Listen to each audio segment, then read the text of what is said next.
Bonjour tout le monde et bienvenue dans le mercredi lecture. C'est le deuxième épisode et nous lirons les chapitres 5, 6, 7 et 8 de Moby Dick d'Herman Melville aux éditions Sarbacane dans la version illustrée. Chapitre 5. Tout le monde à l'arrière. Un matin, quelques instants après le petit déjeuner et peu de jours après l'épisode de la pipe, le capitaine Achab, suivant son habitude, sortit de sa cabine et monta sur le pont.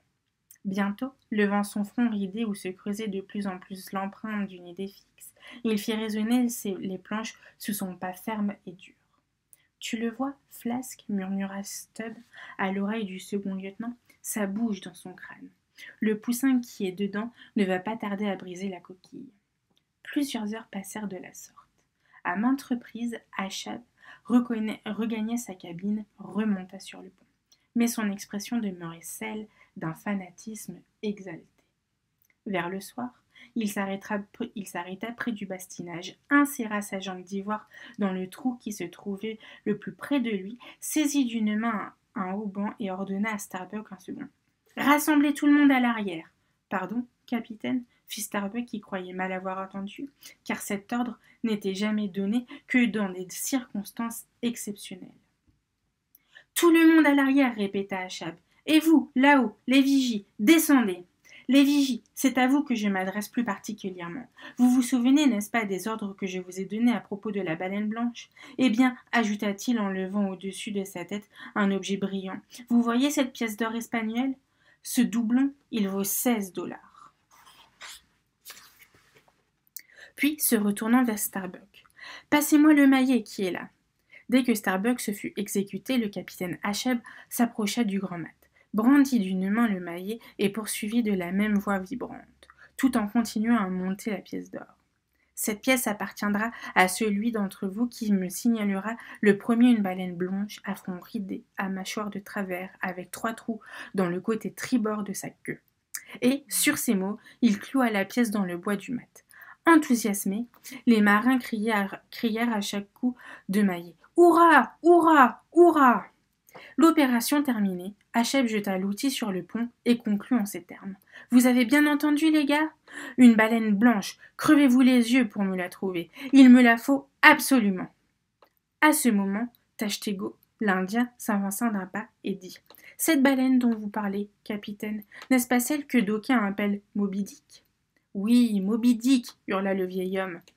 Tu la connais donc? Tu connais donc la baleine blanche, Tash? Peut-être, capitaine, si c'est celle qui met sa queue en éventail avant de plonger. Et si j'ai bonne mémoire, intervint Daggoo, le nègre gigantesque, elle a un jet curieux, rapide, puissant et épais, n'est-ce pas, capitaine? C'est alors que Queequeg, à son tour, s'avança d'un pas.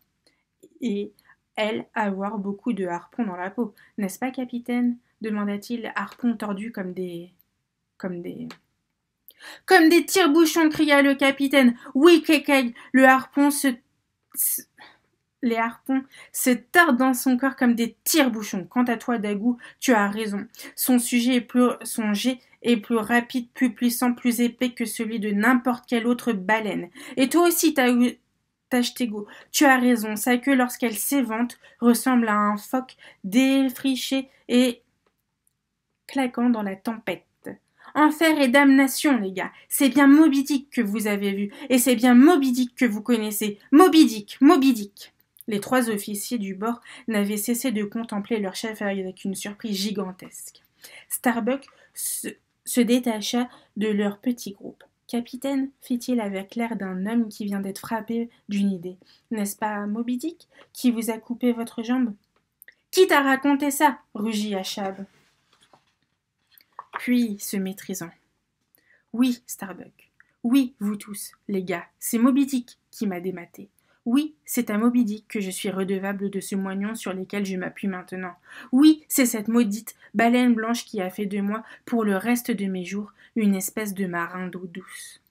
Et, levant vers le ciel 2 bras tremblants, mais je la pourchasserai partout, au cap de Bonne-Espérance, au Cap Horn, dans le Maelstrom de Norvège, jusqu'en enfer, s'il le faut.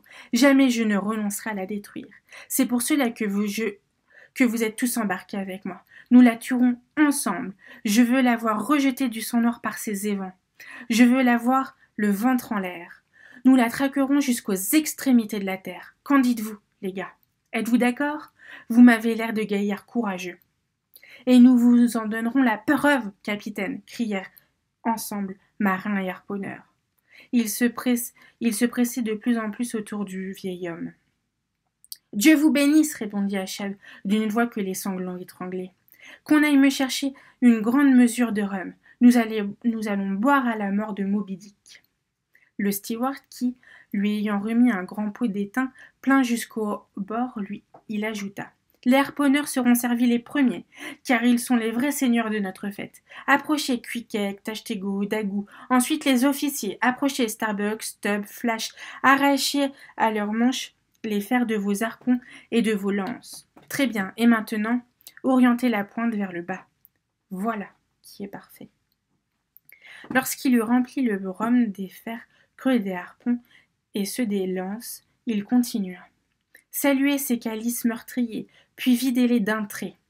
Et maintenant jurez que Dieu nous anéantisse si nous poursuivons Moby Dick jusqu'aux confins de l'univers. Mort à Moby Dick!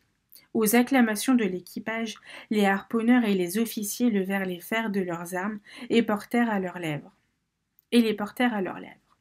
Lorsqu'ils eurent vidé le sien, Starbuck, très pâle, se détourna et s'éloigna en frissonnant. Le capitaine Achab regarda les marins se passer le pot de rhum. Puis, après les avoir salués d'un signe de main, il se dirigea vers l'écoutille et descendit dans sa cabine. Si nous avions suivi le capitaine en bas, jusque dans sa cabine, nous l'aurions vu s'approcher d'un coffre, en soulever le couvercle et en retirer un rouleau de cartes jaunies et chiffonnées.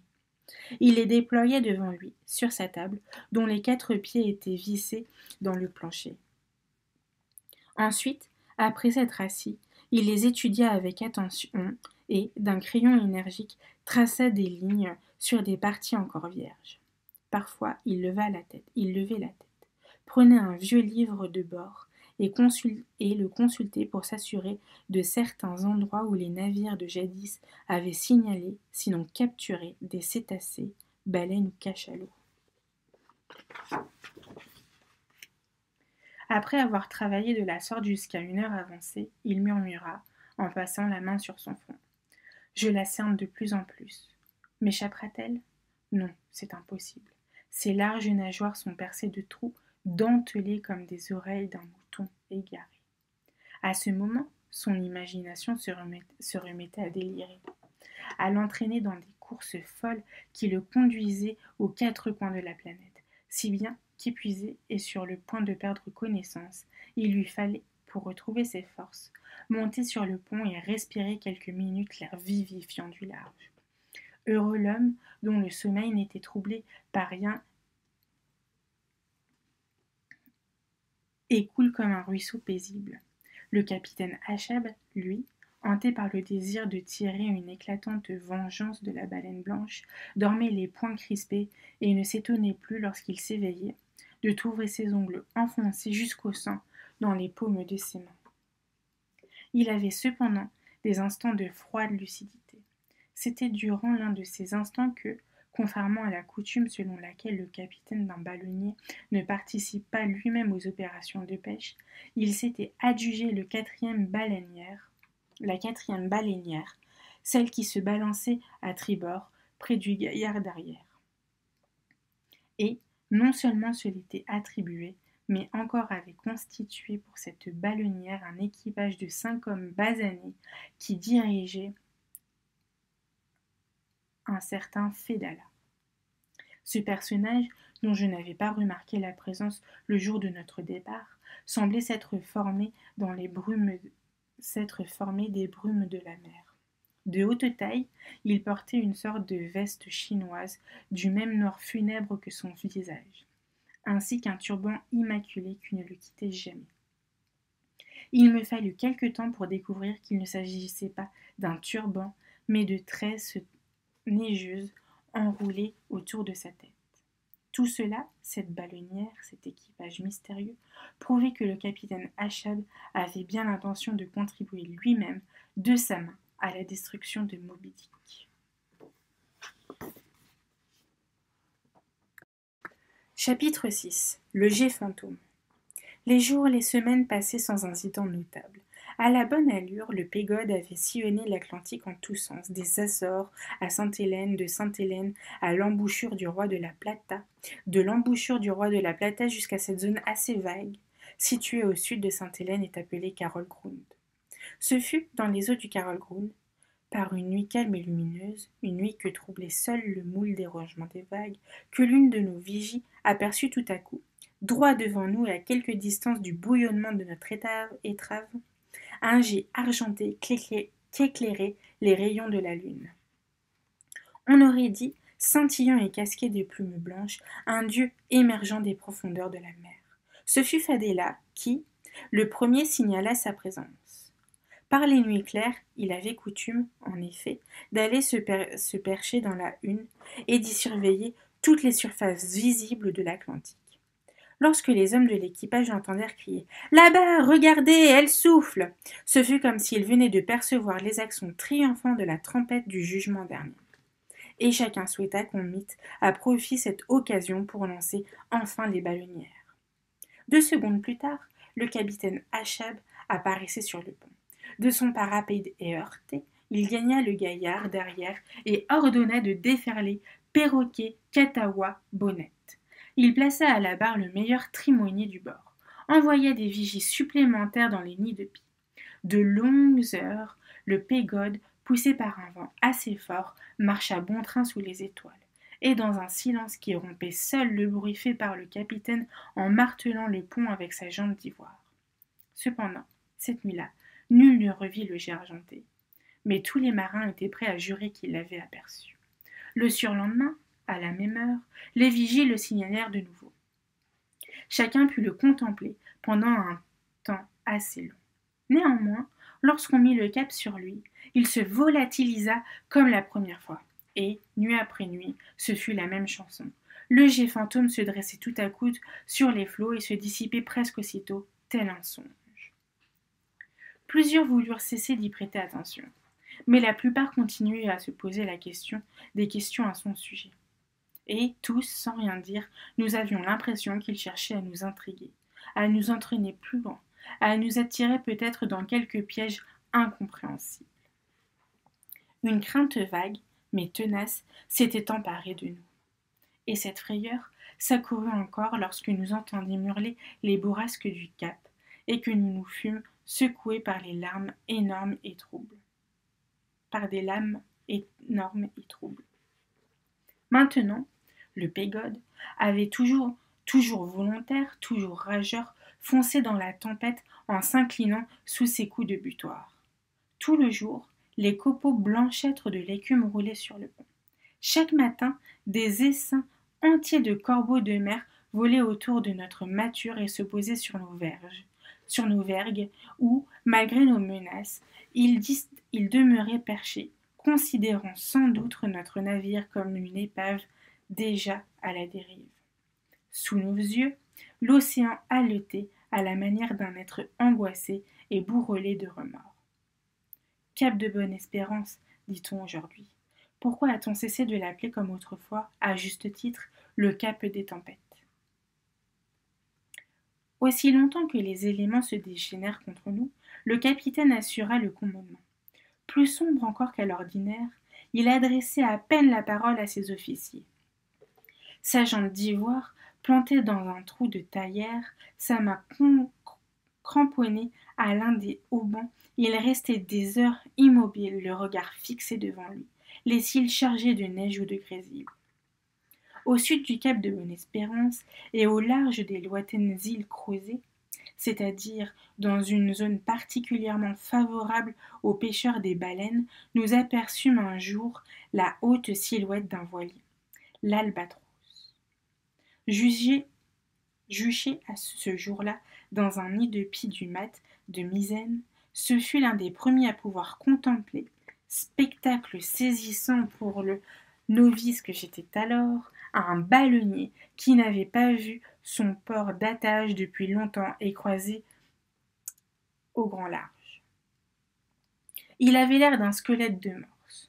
Sur ses flancs blanchis par l'action des vagues, la rouille dessinait de longues traînées rougeâtres.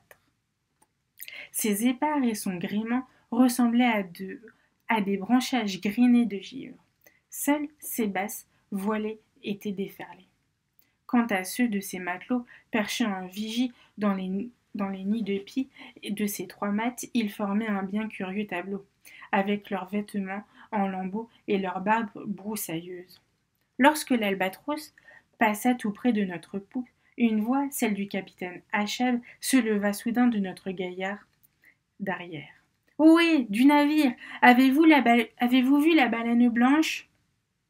Le capitaine de l'Albatros s'approcha du bastinage, leva son porte-voix et, sans doute par maladresse, le laissa tomber dans la mer. Il répondit néanmoins à la question posée par Achab, mais ses paroles furent entraînées au loin par le vent, tandis que son navire s'arrêtait progressivement du nôtre. Tandis que son navire s'écartait progressivement du nôtre. Le capitaine Achab paraissait réfléchir. Allait-il mettre une chaloupe à la mer ? Cependant, renonçant à cette idée, il saisit à son tour son porte-voix et cria « Ohé, là-bas, je vous reconnais, vous êtes Nantucket, ici, le paquebord, le pacode. Nous faisons le tour du monde. Faites adresser nos lettres dans l'océan Pacifique. Ici, nous sommes pas de retour dans 3 ans. Dites à nos familles de nous écrire. » Ah ! À ce moment-là, les 2 sillages se confondirent et, fait surprenant, des poissons qui, depuis des jours et des jours, glissaient en rang serré le long de nos flancs, nous quittèrent brusquement et allèrent se masser à l'arrière de l'Albatros. Achab, rien n'échappait à ce diable homme, se pencha sur la rambarde et murmura comme s'il voyait en ce sens cet abandon. « Vous me lâchez, hein ? Vous me lâchez !» Lui, si violent à l'accoutumée, si autoritaire, il avait parlé avec un accent de profonde tristesse. Mais, retrouvant sur le champ son intonation impérieuse, il se tourna vers le timonier qui, jusqu'à là, avait manœuvré pour réduire la vitesse, et lui ordonna « Laissez porter et en route pour le tour du monde !» Une demi-heure plus tard, l'Albatros disparaissait à l'horizon, tandis que chacun de nous, avec une surprise mêlée d'appréhension et de fierté, se répétait dans son fort intérieur. « Le tour du monde ! Le tour du monde !» Les jours suivants, le Pégode s'éloigna des îles Crozet par le nord-est, en direction de Java. Il traversait sans cesse de vastes étendues de brites, cette substance jaune qui flottait à la surface de la mer et dont les baleines font leur principale nourriture. Ces 3 mâts se balançaient mollement sous la brise douce qui le poussait à une allure régulière. Et, presque chaque nuit, les vigies continuaient à signaler, solitaires et mystérieusement attirants, le jet argenté. Un matin, plus transparent et plus bleu encore que les précédents, Dago, qui se trouvait dans le nid de pie du grand mât, aperçut au loin une masse blanche qui s'effaça bientôt et sombra. Puis elle réapparut et se remit à luire comme une colline de neige. Est-ce Moby Dick ? Se demandait le harponneur. Enfin, comme la masse blanche repassait, il ne put s'empêcher d'hurler. Là-bas, là-bas, droit devant, c'est la baleine blanche, la baleine blanche ! Immédiatement, tous les marins se précipitèrent dans les vergues. Tête nue malgré le soleil ardent, le capitaine Achab monta sur le beaupré. Puis, après un examen de quelques secondes, il donna l'ordre de mettre des chaloupes à la mer. Croyait-il lui aussi se trouver en présence de Moby Dick ? Quelques instants après, les 4 baleinières, celle du capitaine en tête, filaient vers leur proie. Petit à petit, la masse blanche se précisait. Elle n'avait ni tête, ni front, ni nageoire. Mais, de son centre, rayonnaient d'immenses bras qui se tordaient comme des serpents et semblaient prêts à happer tout ce qui se présentait à leur portée. Ce monstre informe avait sans doute senti notre approche car, avec un sourd bruit de succion, il se laissa couler de nouveau et ne réapparut plus. Tout en regardant le tourbillon formé à l'endroit où il s'était enfoncé, Starbuck déclara J'aurais préféré me colter avec Moby Dick que de t'avoir vu, maudit fantôme blanc. De quoi s'agissait-il donc demanda Flasque. C'était le grand Squid, le grand écorné des mers chaudes, répondit Starbuck. Le vaisseau qui le rencontre, assure-t-on, ne rentre jamais à leur port d'attache. Le capitaine Achab, lui, ne disait mot. Après avoir fait virer sa ballonnière, il regagna le Picode. Nous le suivîmes en silence. Si, pour Starbuck, l'apparition du Squid était un mauvais présage, il ne semblait pas en être de même pour Cockade. Quand vous voir Squid, dit-il en posant son harpon sur l'avant de la ballonnière, lorsque celle-ci eut été hissée à bord, vous vouloir bientôt cachalot et baleine. Le lendemain, le temps fut calme et lourd. N'ayant rien à faire, les marins du Pécode avaient peine à résister au sommeil. Il faut dire que nous voguions maintenant dans l'océan Indien, c'est-à-dire que nous traversions l'une des surfaces liquides les moins animées, les moins distrayantes du globe terrestre. J'étais de vigie au mat de misaine. Appuyé contre la toile molle du Katawa et bercé par les mouvements souples et moelleux du navire, je me mis à rêver, puis je fermis les yeux. Mais, subitement, j'eus l'impression que les bulles venaient d'éclater sous mes paupières closes. Saisissant les haubans les plus proches, je m'y agrippais de toutes mes forces. Par quel miracle avais-je été éveillée au moment où, peut-être, j'allais basculer dans le vide? Je me secouai, ouvris les yeux et aperçus tout près de nous, au moins de 40 brasses, un gigantesque cachalot qui se roulait dans les vagues, en lançant de temps à autre un jet d'eau vaporisé qui le faisait ressembler à quelques gros bourgeois fumant tranquillement sa pipe au soleil. Un instant plus tard, tout l'équipage était sur les dents. « Les baleinières à la mer !» cria le capitaine Achab. Puis, écartant d'un geste le timothée, il donna lui-même un violent coup de barre à tribord. Alerté sans doute par nos cris, le cachalot décrivait une courbe majestueuse et s'éloigna sous le vent. Le capitaine nous donna l'ordre de ne plus parler. Alors, nous nous installâmes en silence dans les 4 baleinières et nous nous lançâmes à la poursuite du monstre. Brusquement, celui-ci souleva sa queue, l'agita en l'air à une hauteur de 40 pieds environ et plongea. On aurait dit une flèche d'église engloutie par un raz-de-marée. Profitant du répit qui nous était ainsi accordé, Stubb tira sa pipe de sa poche et l'alluma. Écoulé le temps normal de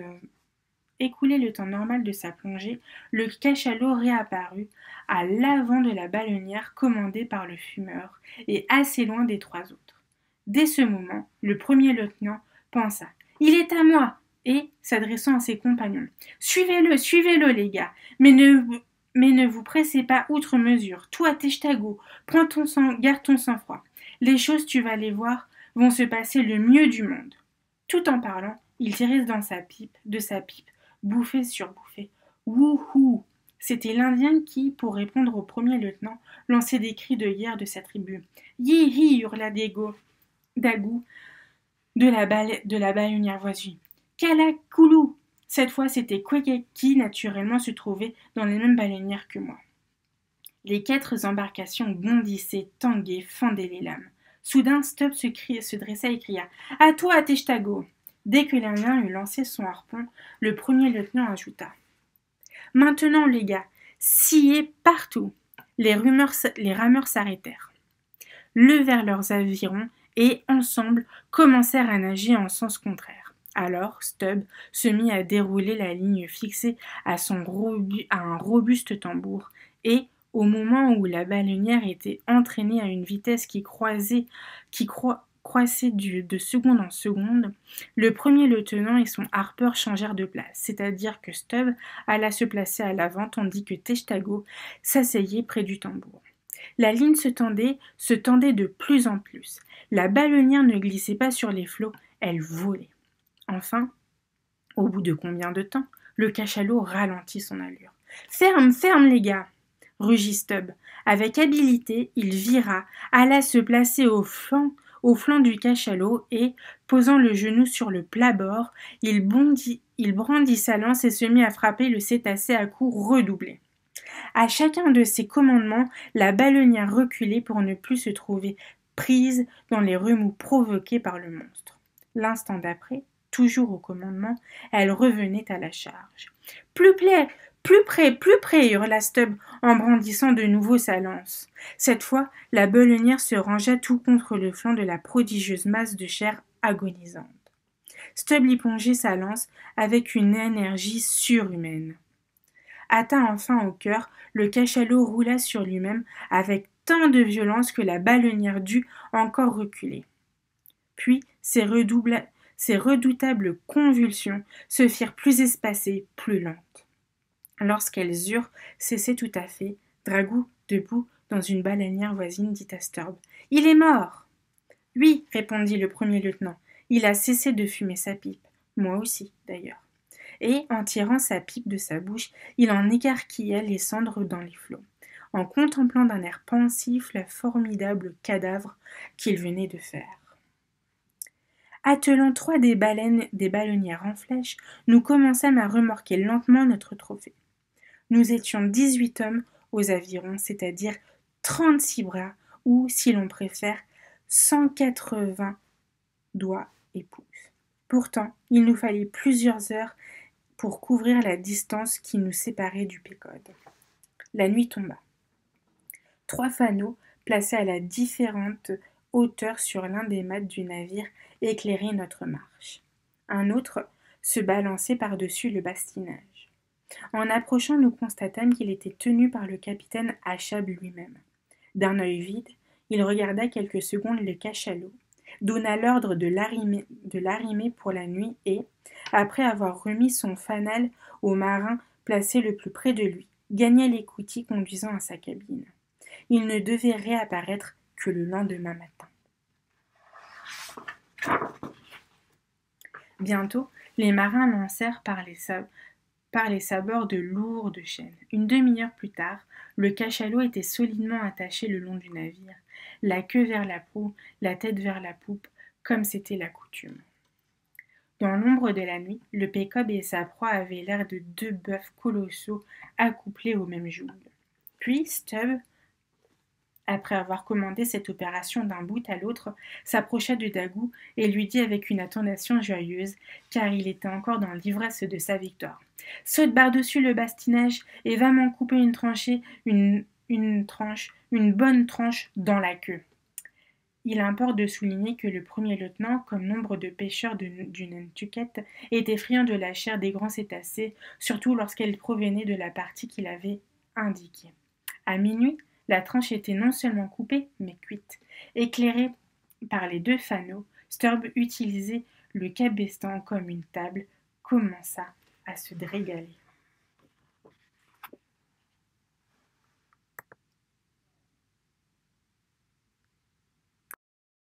Chapitre 7. Funérailles d'un cachalot. Le lendemain était un dimanche, mais nous avions trop d'ouvrage pour observer le repos dominical. Dès l'aube, le Pécode fut transformé en un immense abattoir, et tous les marins ont bouché. On aurait juré que nous étions en train de sacrifier 10 000 taureaux au dieu de la mer. En premier lieu, une grappe de poulies fut hissée dans la grande hune et solidement fixée au mat. Puis, sur l'une de ces poulies, on passa à une robuste haussière à laquelle pendait le crochet à lard, et dont l'autre extrémité était reliée à un treuil. Les préparatifs terminés, Stubb et Starbuck, penchés par-dessus le bastinage, pratiquèrent avec leurs lances dans le corps du cachalot un trou suffisant pour y planter le crochet. Dès que le crochet fut en place, une dizaine de marins, étonnant une chanson sauvage, s'appliquèrent au treuil et le firent tourner. D'abord, le navire tressaillit, frissonna. Puis il s'inclina de plus en plus. À chaque tour de treuil, les vagues autour de la coque se soulevaient en tempête. Enfin, il y eut comme une explosion. Le Pécode se redressa et le crochet commença de monter, entraînant la première lanière du lard. Les cétacés sont entourés de leur lard comme l'orange de son écorce. L'opération n'était donc qu'à son début. Le treuil continuait à tourner, le cachalot roulait sur lui-même et la lanière s'allongeait sans cesse. Lorsqu'elle eut atteint le grand hume, le treuil s'arrêta. Un instant plus tard, un nouveau crochet était planté dans le corps du cachalot. Le treuil se remettait à tourner et le second lanière s'enlevait lentement vers le sommet de la mâture. Mais, tandis que cette manœuvre se poursuivait, que la troisième, la quatrième, la cinquième lanière étaient arrachées au cadavre du cachalot, une équipe de marins spécialisés les faisait descendre l'une après l'autre par une écoutille dans une cale spacieuse appelée chambre à lard, et, dans la pénombre, les roulaient côte à côte au rythme de la chanson lancée maintenant à plein poumon par leurs compagnons qui, là-haut, continuaient à peser de toute leur force sur les manivelles du treuil.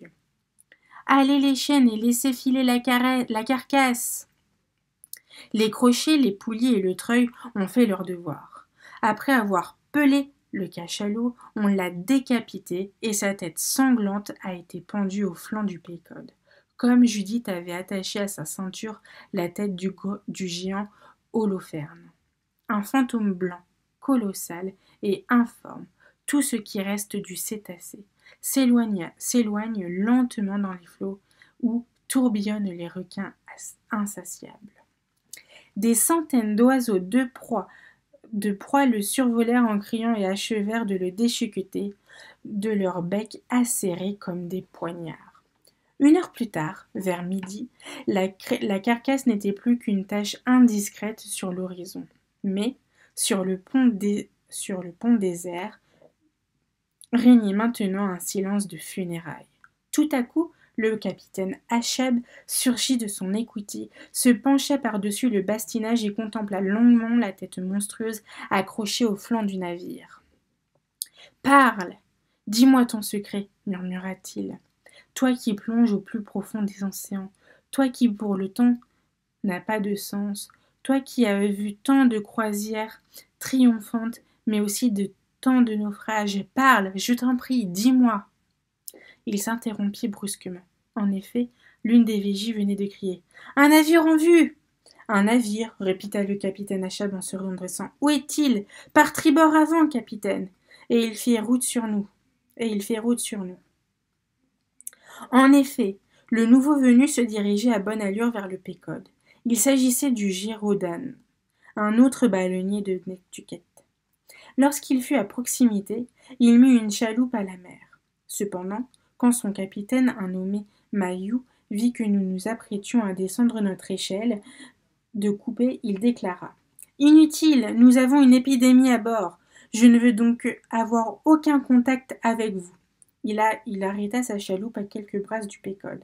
Parmi les marins qui l'accompagnaient, il y avait un homme d'aspect singulier, assez jeune et de petite taille. Il montrait son visage grêlé sous une chevelure jaune. Et, contrairement aux autres marins qui portaient tous des vareuses, il était vêtu d'une jaquette à basque dont il roulait les manches trop longues au-dessus de ses poignets.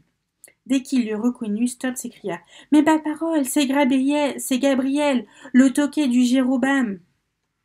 Il faisait allusion à certaines histoires qui couraient à Nantucket au sujet de ce personnage bizarre. Ne racontait-on pas que ce demi-fou, dont les prunelles luisaient d'un éclat fanatique, se prenait pour l'archange Gabriel et avait fini par exercer sur l'équipage du Jéroboam une autorité presque souveraine? Répondant à la déclaration du capitaine Mayou, le capitaine Achab cria « Je n'ai pas peur de votre épidémie, mon vieux. Allons, montez à mon bord. » Mais, attendant ces paroles, Gabriel lâcha son aviron, se redressa debout et hurla « Prends garde, capitaine Achab. Ne crains-tu pas les fièvres jaunes, les fièvres bilieuses? N'as-tu donc pas peur de l'horrible peste ?» Mayou voulut lui imposer silence. « Voyons, Gabriel, assieds-toi et fiche-nous la paix. » Sans se laisser démonter, Achab demanda « Avez-vous vu la baleine blanche ?» Gabriel affecta de considérer que cette question lui était adressée et, se dressant de nouveau « Ah, Achab, ne peux-tu donc pas Ne peux-tu donc imaginer ta baleinière défoncée et coulée? Songe, songe à la formidable queue de la baleine blanche. Gabriel, fit le capitaine Mayou, si tu te lèves encore une fois, tu te trouveras la bouche. Apparemment réduit à silence, Gabriel reprit place à son banc, et le capitaine Mayou put enfin raconter au maître du pacode une sombre histoire où Moby Dick jouait le premier rôle.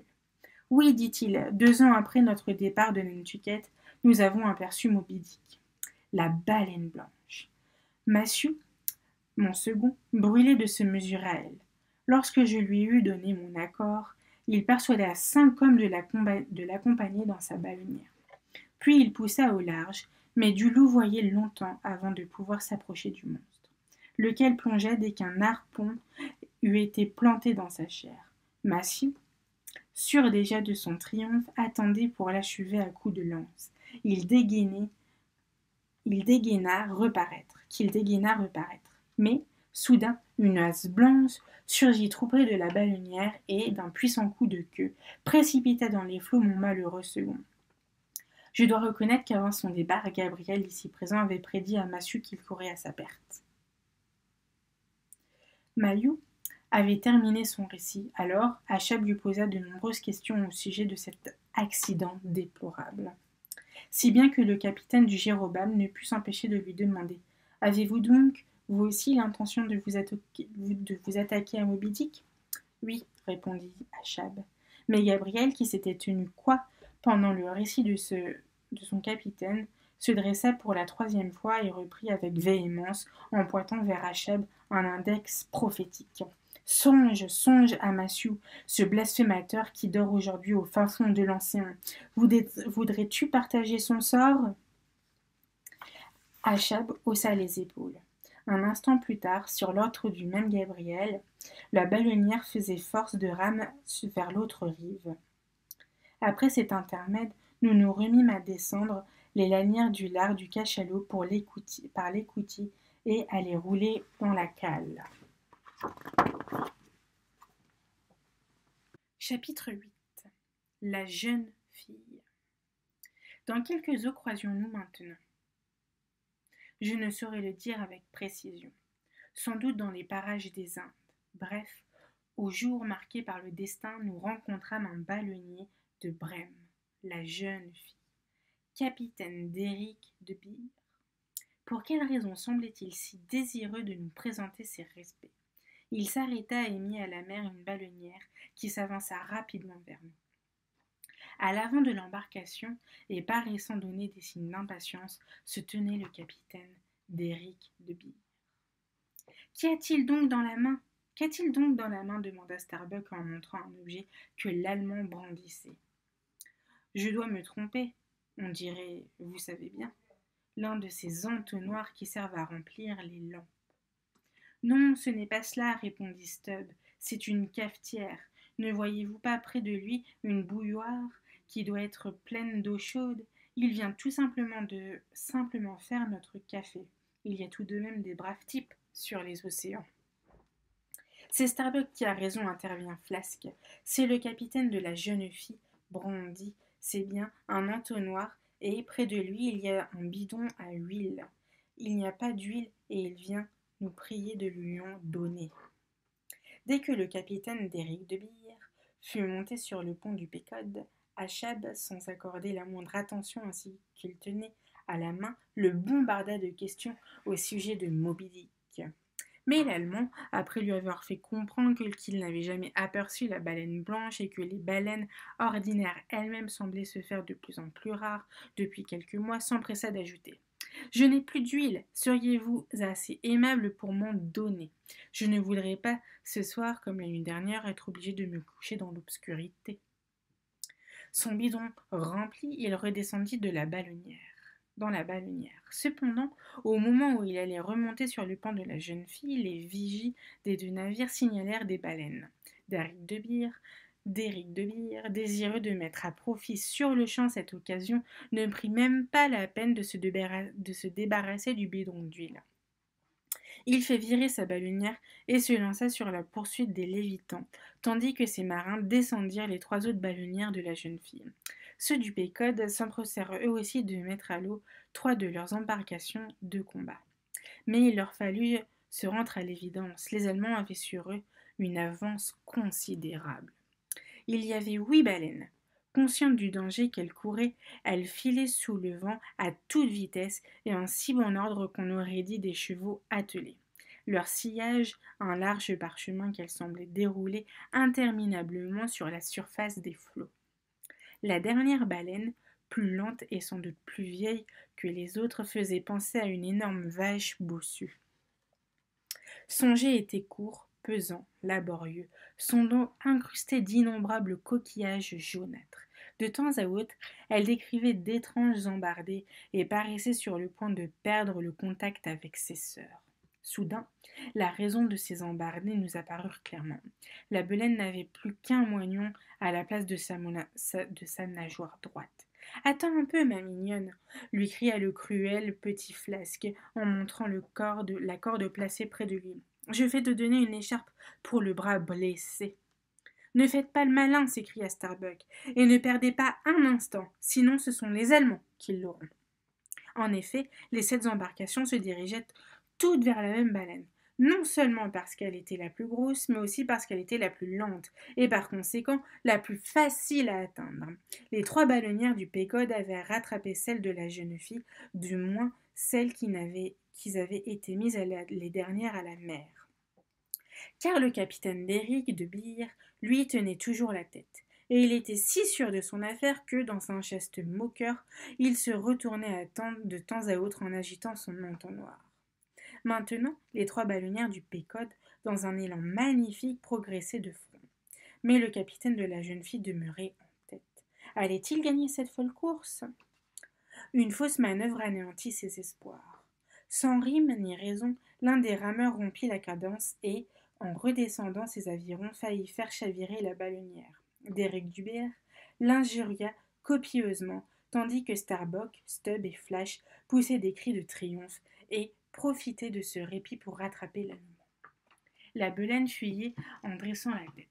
Son jet d'eau était devenu continu, son unique nageoire battait l'eau plus furieusement que jamais.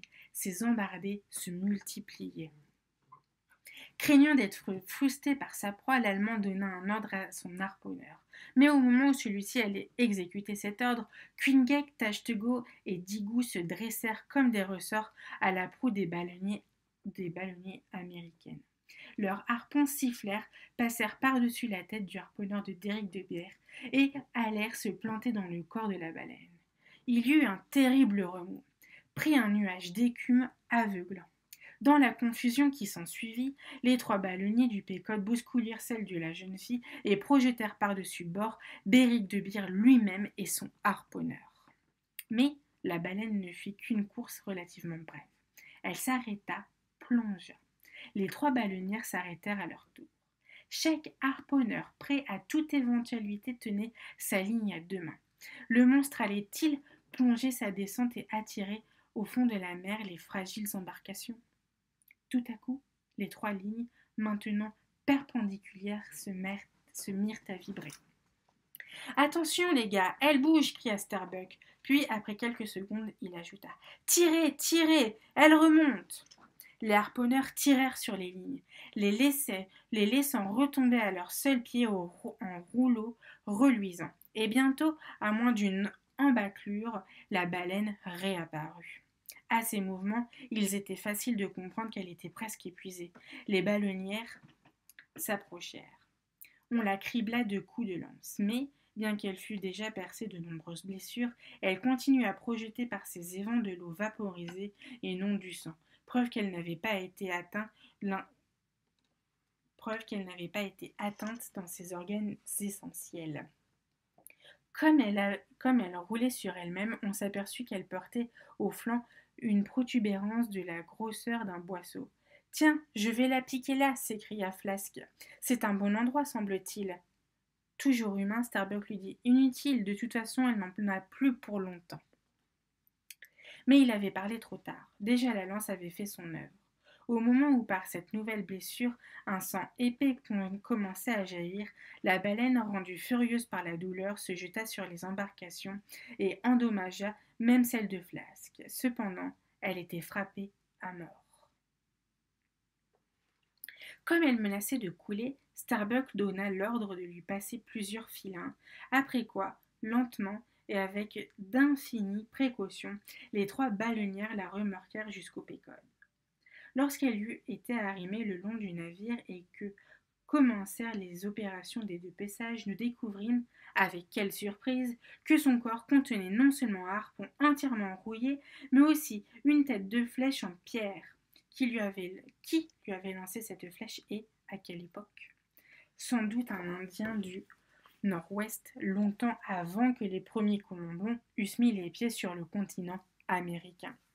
Le dépeçage terminé, tandis que la carcasse de notre victime s'enfonçait dans les flots, l'une de nos vigies nous signa que la jeune fille était repartie. Nous la cherchâmes des yeux et constatâmes qu'elle fuyait en effet, toute voile dehors, vers la ligne sombre de l'horizon. Ce fut seulement le surlendemain que nous nous remîmes nous-mêmes en route. Nous approchions maintenant de l'étroite presqu'île de Malacca, qui, s'étendant au sud-est de la Birmanie, constituait la pointe la plus méridionale de toute l'Asie. Cette presqu'île était prolongée par de nombreuses îles, Sumatra, Java, Bali, Timor, et par des archipels formant entre l'Asie et l'Australie. Une sorte de voie de communication et aussi un rempart percé néanmoins de plusieurs portes naturelles qui servent tant au passage des navires qu'à celui des cétacés. Parmi ces portes, la plus fréquemment utilisée par les marins est le détroit de la Sonde entre Sumatra et Java. À l'époque où se situent ces récits, les pirates malais, cachés dans leurs pirogues à l'ombre des promontoires qui foisonnaient dans la région, fondaient souvent sur les bâtiments de commerce et, lance à la main, les dépouillaient de leur cargaison, bijoux, or, épices, tissus, précieux, ivoire. Nous étions plus qu'éloignés du cap de Java et du détroit de la Sonde. Déjà à tribord, des falaises verdoyantes nous étaient apparues et nous avions respiré avec délice un léger parfum de cannelle porté par le vent. Mais, jusqu'ici, pas un seul cachalot. Nos vigies avaient cependant reçu l'ordre de se montrer plus attentives que jamais. Et puis, un matin, vers midi, comme nous venions d'entrer dans le détroit, plusieurs cris joyeux tombèrent de nids de pie et nous fûmes gratifiés du plus beau, du plus étrange spectacle qui se puisse contempler sur la surface des océans. À droite et à gauche de la proue du Pécode et à une distance de 2 ou 3 miles, des jets disposés en demi-cercle montaient, étincelaient dans l'atmosphère de midi. On aurait dit, sous la voûte bleuâtre du ciel, les 1000 cheminées d'une grande ville. Miracle! Les cachalots qui se dirigeaient comme nous-mêmes vers la sortie du détroit raccourcissaient petit à petit leur demi-cercle et se rapprochaient les uns des autres comme des soldats disciplinés. Le Pécode, toutes ses voiles dehors, se lança à leur poursuite. Les harponneurs, installés dans les baleinières, encore perdus au bossoir, étreignaient leurs harpons et poussaient des clameurs d'allégresse.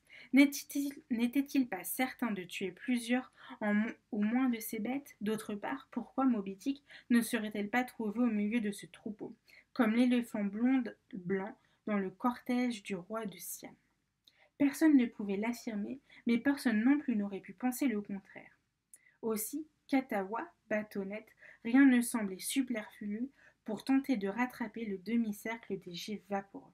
Cependant, tout à coup, Tashtego cria. « Attention, il y a quelque chose dans notre sillage !» Nous nous retournâmes. En effet, derrière nous, il y avait une autre armada, une autre demi-cercle, composée d'écume, celui-là est formé par les pagaies d'innombrables pirogues. Vite, ordonna le capitaine Achab, dans la mâture, montez des seaux et mouillez les voiles. Les pirates malais sont à nos trousses. Les pirates malais, oui, c'était bien eux. Ils pagayaient à une cadence folle, dans l'espoir de nous rejoindre. Mais le Pégode, poussé par un bon vent, semblait résolu à ne pas se laisser faire. La présence des nouveaux venus agissait-elle sur lui comme des coups de fouet et de coups d'éperon? Toujours est-il que le vieux navire, avec une vigueur renouvelée, bondissait, se cabrait, fonçait. Sa longue vue sous le bras, le capitaine Achab apparentait le pont. Quand il se retrouvait à l'avant, il pouvait contempler les monstres auxquels il donnait la chasse. Quand il se trouvait à l'arrière, il pouvait dénombrer les pirates sanguinaires qui les chassaient. Lui, le maître halluciné du pécode. Allait-on, si près du but, peut-être l'empêcher de fondre sur sa proie? Néanmoins, de telles pensées ne troublaient guère les membres de l'équipage. En effet, lorsque le Pégode, après avoir doublé le cap du Cacotou, eut semé les pirates, les marins, les harponneurs surtout, n'accordèrent aucune attention à ce succès, tant ils étaient inquiets de l'avance que les cachalots semblaient prendre sans cesse sur le navire.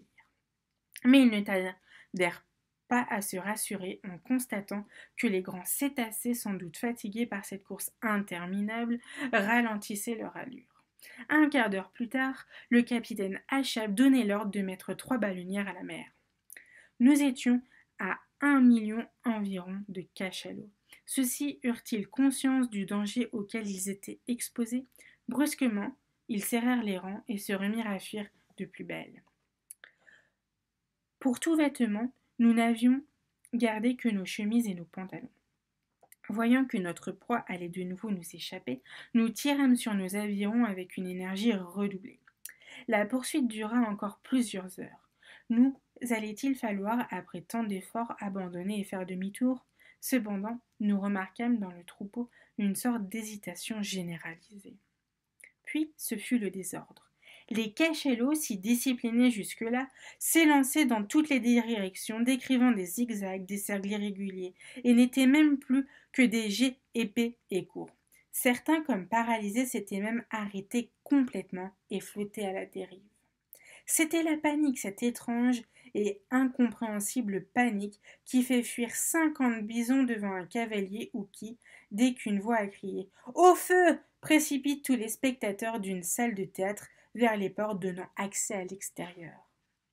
Quelques cachalots s'agitaient encore avec une extrême violence, mais, pour la plupart, ils s'immobilisèrent et paraissaient même incapables d'avancer ou de reculer. Comme, toujours en de telles circonstances, les ballonnières se séparèrent et chacune choisit un animal isolé à la lisière du troupeau. 3 minutes après, Queequeg lança son harpon. Le cachalot qu'il venait d'atteindre nous aveugla d'un nuage d'écume et, avec une promptitude surprenante, s'enfuit vers l'endroit où ses semblables étaient le plus nombreux. De temps à autre, il tirait furieusement sur la ligne pour se débarrasser du harpon, cette sangle de fer collée à son corps. Parmi les autres cachalots, notre embarcation, entraînée à toute vitesse, avait l'air d'un navire entouré d'icebergs et qui, à chaque instant, se voit menacé d'être écrasé et réduit en miettes. Cependant, Queequeg gardait son sang-froid. Placé à la barre, il manœuvrait avec une habileté pleine de noblesse, tantôt faisant un crochet pour s'écarter d'un monstre qui nous barrait le passage, tantôt tirant une bordée pour nous épargner d'être assommés avec une nageoire pesant peut-être une tonne. À l'avant, Starbuck distribuait généreusement à droite et à gauche des coups de lance. Quant aux rameurs dont je faisais partie, eux non plus ne restaient pas inactifs, bien qu'il fût devenu impossible d'utiliser les avirons. L'un d'eux criait, s'adressant à quelques énormes cétacés qui venaient de surgir à 3 ou 4 brasses et menaçaient de nous bousculer. « Ôte-toi de là, amiral !»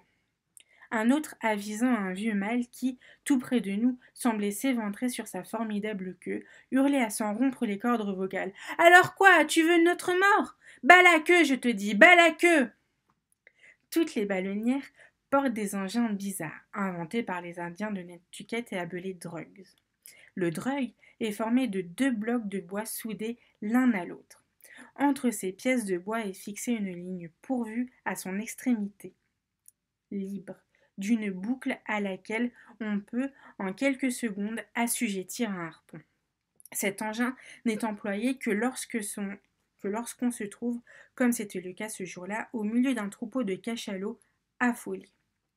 Comme on ne peut en tuer plusieurs à la fois, on en choisit quelques-uns auxquels, par ce moyen, on met du fer dans la nageoire, quitte à les achever un peu plus tard. Notre baleinière était pourvue de 3 drugs.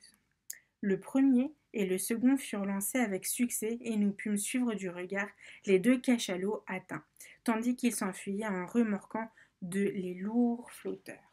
Mais, avec le 3e drug, il en alla autrement.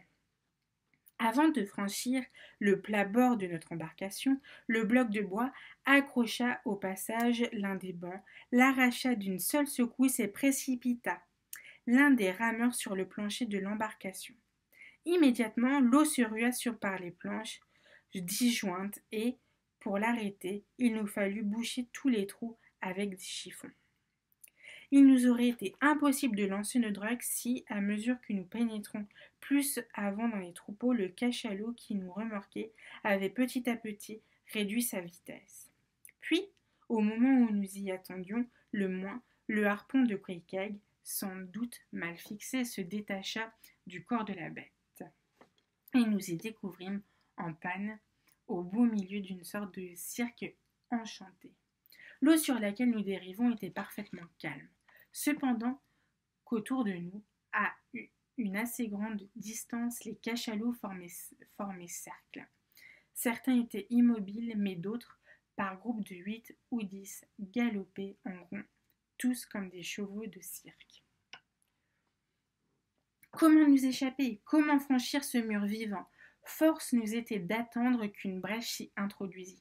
De temps à autre, au centre de cet étrange lac, des femelles et leurs petits nous faisaient visite. Ils s'approchèrent à quelques brasses de notre embarcation en frôlant la canque. Nous témoignons une confiance presque touchante. Queequeg, chaque fois que cela était possible, les caressait et Starbuck leur effleurait le dos du bout de sa lance. Enfin, la brèche attendue s'offrit à nos yeux. Pesant de toutes nos forces sur les avirons que nous lançâmes, le cœur battant dans sa direction, mais, à plusieurs reprises, nous l'échappâmes belle. D'énormes mâles se jetaient sur nous, faisant demi-tour, provoqués à proximité de notre embarcation des remous qui risquaient de nous engloutir. D'ailleurs, les cachalots se regroupaient et, bientôt, ils se mirent en marche vers l'est, dans un ordre à peu près semblable à celui que nous avions admiré au début de cette affaire. Les poursuivre eût été non seulement impossible, mais insensé. Qu'étaient devenus ceux auxquels nous avions lancé nos 3 drugs? Bilan de la journée, une seule bête tuée par flasque, à bonne distance du cercle où nous y étions trouvés enfermés. Les pêcheurs des baleines et des cachalots ont bien raison de dire: plus ils sont nombreux, moins on en tue.